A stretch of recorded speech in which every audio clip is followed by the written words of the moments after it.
Hare Krishna, Hare Krishna, Hare Krishna. Bhagavadgita, chapter 2, verse 28. 2:8.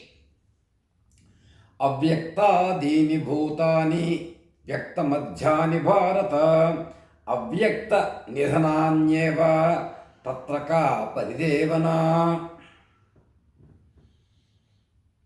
Avyakta adini bhutani. Avyakta adini bhutani. Adini means before. Avyakta, unmanifest, invisible. We cannot see with any of our five senses. We cannot comprehend with any of our five senses. Bhutani, all these beings, you call it human beings, dogs, cats, animals, anything, any living being, trees, avyakta, not visible, when adini, before birth. Avyakta adini bhutani vyakta madhyani bharata. Vyakta, visible, when middle, after birth. O Arjuna, all the living beings are not visible before birth. They are visible after birth. Avyakta nidhananyeva. Again use the word avyakta. No, not visible. When? After death. So, this is, let us assume as birth, this is as death. This part is middle part. Before this, that is before birth, all these living beings are avyakta. After death, again they become avyakta. In between, during the life period, that is from birth to death, they are visible. Avyakta adini bhutani. This is birth. Adini, before birth, avyakta. Vyakta madhyani bharata. Vyakta means visible. Madhya, from birth to death. Avyakta, if this point is known as death, avyakta nidhananyeva. After death again, avyakta. All the living beings are avyakta before birth, avyakta after death, vyakta in between. That is from birth to death. All created beings are unmanifest in their beginning, manifest in their interim state, and again unmanifest when annihilated or after death. What is the meaning of manifest and unmanifest? We have already discussed it. Again I am repeating. With any of the five senses, can you comprehend? Then it is manifest. This book, this paper, I can touch, I can see, so it is manifest. This air, I can't see, but I can feel, it is manifest. Sky, unmanifest. Atman, unmanifest. So before birth, all living beings are unmanifest. After death, all living beings are again unmanifest.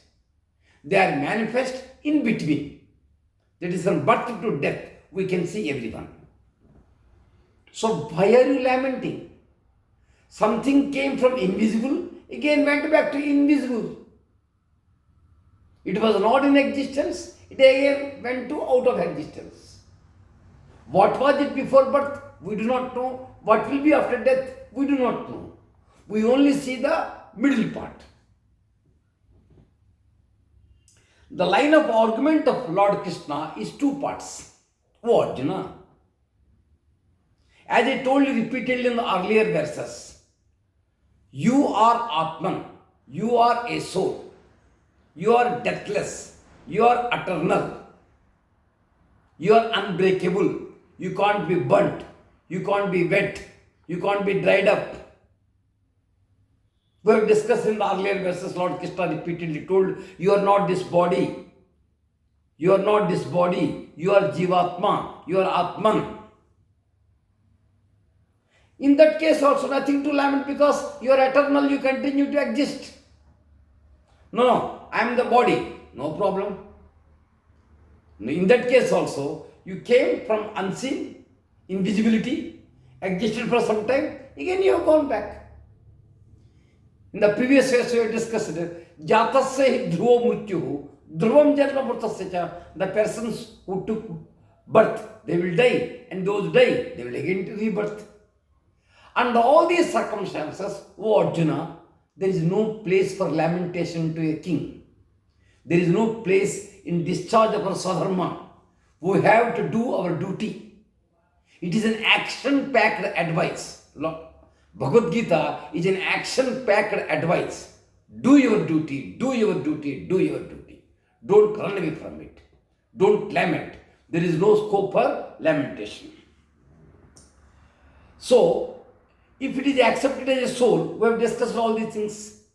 Now, so for physical body is concerned, which we are seeing, what is physical body? Again, it is consisting of three, we have discussed it. One, physical body. This physical body is made of what? Panch Mahabhutas. That is sky, Akash, air, water, earth and fire. At the time of death, this combination gets disintegrated. At the time of birth, this combination got integrated. Integration of Pancha Mahabhutas forms a body. Disintegration forms no body. But can you say air has come to an end?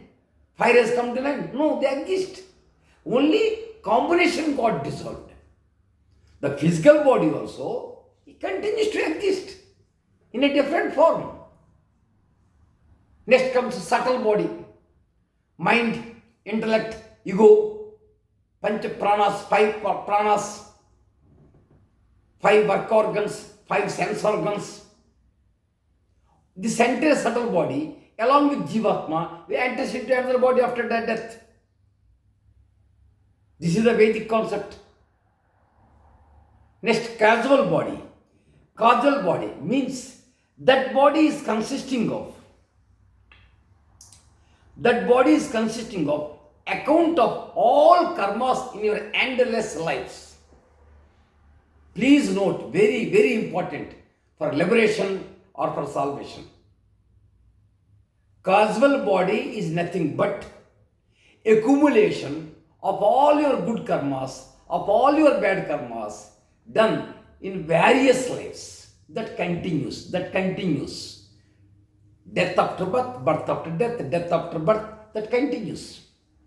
Till we have salvation, till we have liberation. When it will happen, the salvation, liberation, then the karmic account of ours becomes nil.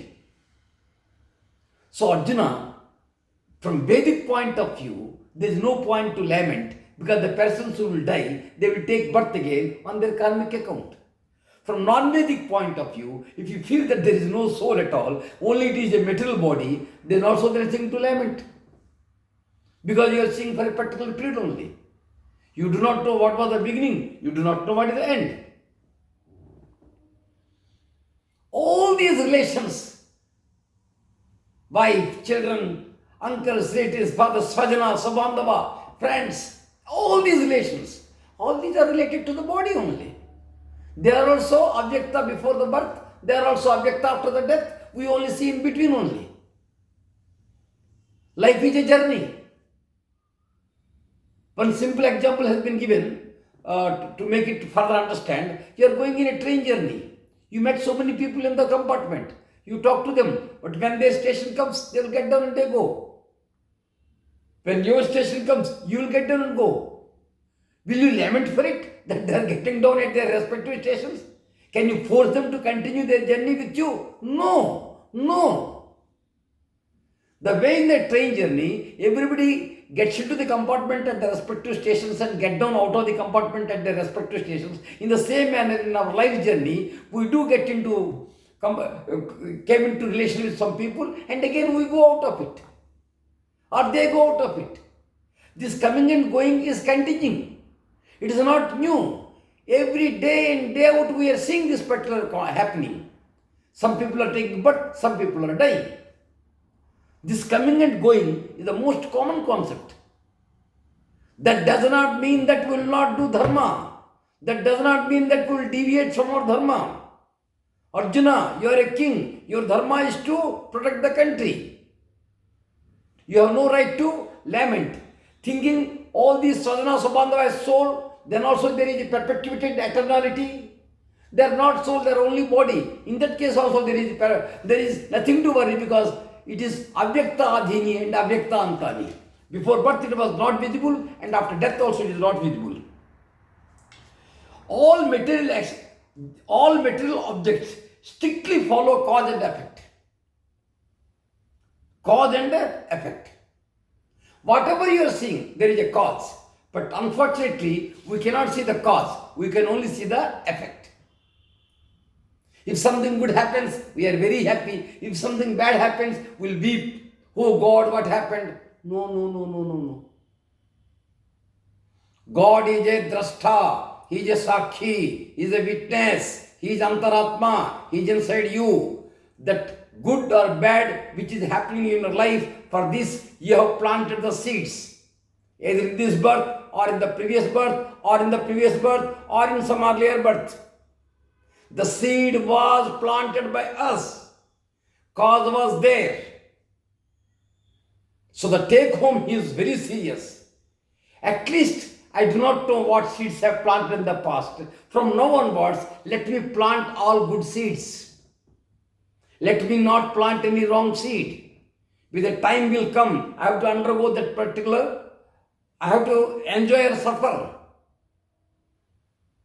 You want a peaceful life? Live in Krishna consciousness. Be in satsanga. All of a sudden we cannot stop planting all the seeds. Let us only plant from now onwards. Let us take an oath. We will plant only good seeds. One more example from Vishnu Purana. From clay, a pot has been made.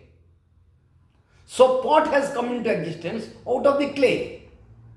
When the pot is destroyed, again it becomes a clay.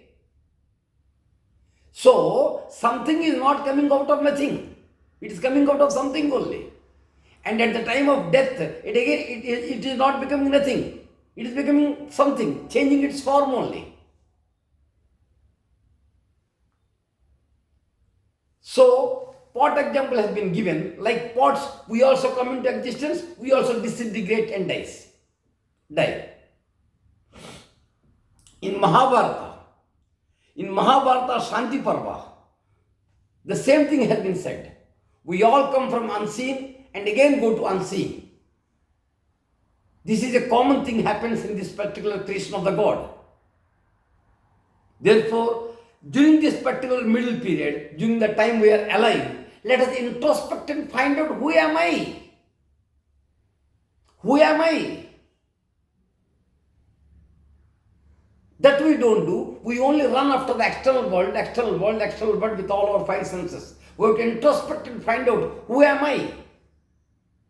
That Gita will answer. Bhagavatam will answer. Religious scriptures will answer. Next. So what are the take-homes? Take-home number 1. Nothing springs up without a seed. Nothing springs up without a seed. Good or bad, pain or pleasure has a seed which you only planted it. Therefore, from now onwards, let us take the oath, we'll plant only and only good seeds. Let us live in Krishna consciousness. Let us take the guidance from Lord Krishna and from Bhagavadgita and Bhagavatam so that no bad seed is planted from today. 2. Water in a mirage, that is in a desert, cannot make the desert muddy with its moisture. Because mirage, it is unreal. There is no water in it. It appears like water. So water in the mirage cannot make the desert muddy. In the same manner, by not reading Bhagavad Gita, by not reading Bhagavatam, by not reading scriptures, by not following the teacher's instructions or Lord Krishna's instructions and remaining innocent, remaining ignorant, we cannot solve the worldly problems. Our ignorance cannot solve it. To solve our life's problems, We have to start the internal journey. This external journey can never solve it. It is a mirage. It is a mirage only. 1,000 efforts you make, you will, at the end of the day, there will be suffering. To come out of the suffering, we have to take bath in Krishna consciousness only. No, I am a follower of Lord Shiva. Shiva follower only, Shiva conscious only, Durga conscious only. All names lead to one God only. Only Krishna consciousness, reading Bhagavadgita, understanding who you are, can only resolve your problems. Take on number 3. Sattva samsuddhi. Sattva samsuddhi. Our mind must be purified. No evil thoughts should enter into our mind. The whole universe is pervaded by the God Almighty. We should feel God in every inch, in every atom of this world, universe. If there are wild animals in our mind, we must see that they run away. In a forest, if there are wild animals, you put 5, the wild animals will run away. On a tree, if there are so many birds sitting, you clap, the birds will fly away. In the same manner, all the negative birds and wild animals from our mind, to drive them away, let us take the oath of Krishna consciousness. Where there is light, darkness cannot be there. Where there is Krishna consciousness, wrong things cannot stay there. So our job is to purify the mind. To purify the mind, let us read Gita, let us read Bhagavatam, let us do Sankirtana, let us do Hare Rama, Rama Rama, Hare Hare, Hare Krishna, Krishna Krishna, Hare Hare. Because only a purified mind can see the soul. So long the mind is not purified, we cannot reach our goal. Let us be humble. To attain our goal, let us be last. Take home for today is, let us be humble. We protect our time and energy from being stolen by people who misbehave with us. Somebody is misbehaving with you. If you do not developed the mind and not trained your mind to be humble, you will start fighting. In the process, he is stealing away your time and your energy. Let us preserve our energy for Krishna consciousness. Let us preserve our energy to live a peaceful life. For that, we should develop the art of living a very humble with humility. Be in Krishna consciousness and enjoy the life. God will protect you. Hare Krishna, Krishna Krishna, Hare Hare.